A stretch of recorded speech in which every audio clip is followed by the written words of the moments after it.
Assalamualaikum warahmatullahi wabarakatuh. Salam Bangkit TV, santun dan mencerdaskan. Bangkit TV kembali hadir ke hadapan Anda untuk berbagi pengetahuan dan saling menasihati dalam kebajikan. Tirakat batin Kiai Haji Hashim Asy'ari saat mentasih rumusan Pancasila.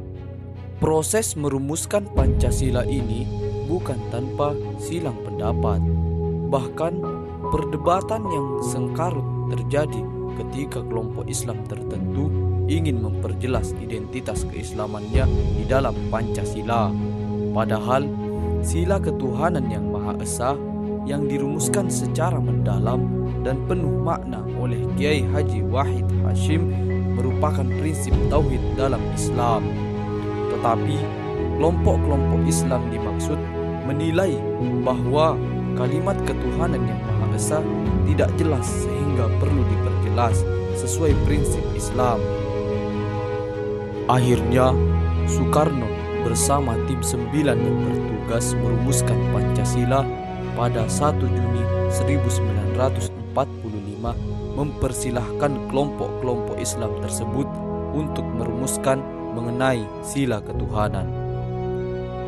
Setelah beberapa hari, pada tanggal 22 Juni 1945 dihasilkan rumusan sila ketuhanan yang berbunyi, ketuhanan dengan kewajiban menjalankan syariat Islam bagi pemeluk-pemeluknya. Kalimat itu dikenal sebagai rumusan Piagam Jakarta. Rumusan tersebut kemudian diberikan kepada tim 9. Tentu saja bunyi tersebut tidak bisa diterima oleh orang-orang Indonesia yang berasal dari keyakinan yang berbeda.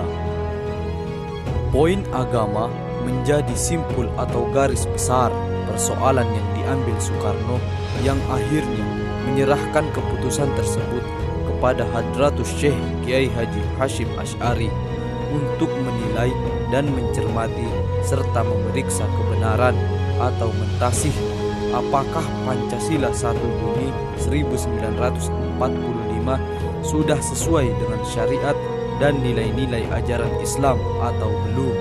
Saat itu, rombongan yang membawa pesan Soekarno tersebut dipimpin langsung oleh Kiai Haji Wahid Hasyim yang menjadi salah seorang anggota tim 9 perumus Pancasila.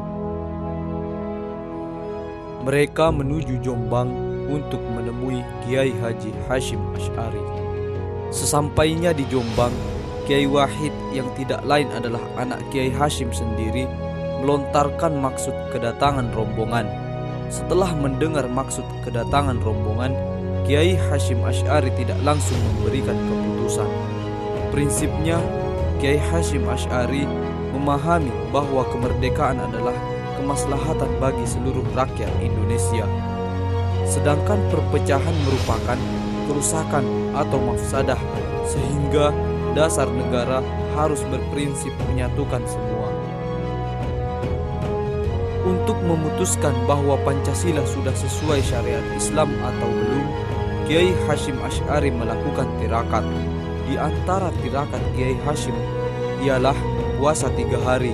Selama puasa tersebut, beliau menghatamkan Al-Quran dan membaca Al-Fatihah.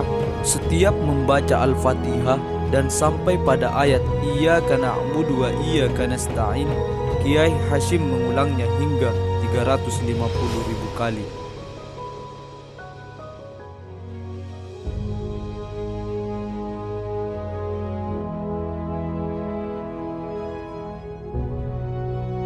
Kemudian setelah puasa 3 hari, Kiai Hashim Asy'ari melakukan salat istikharah 2 rakaat. Rakaat pertama, beliau membaca surah At-Taubah sebanyak 41 kali. Sedangkan rakaat kedua membaca surah Al-Kahfi juga sebanyak 41 kali. Kemudian beliau istirahat tidur. Sebelum tidur, Kiai Hashim Asy'ari membaca ayat terakhir dari surat Al-Kahfi sebanyak 11 kali.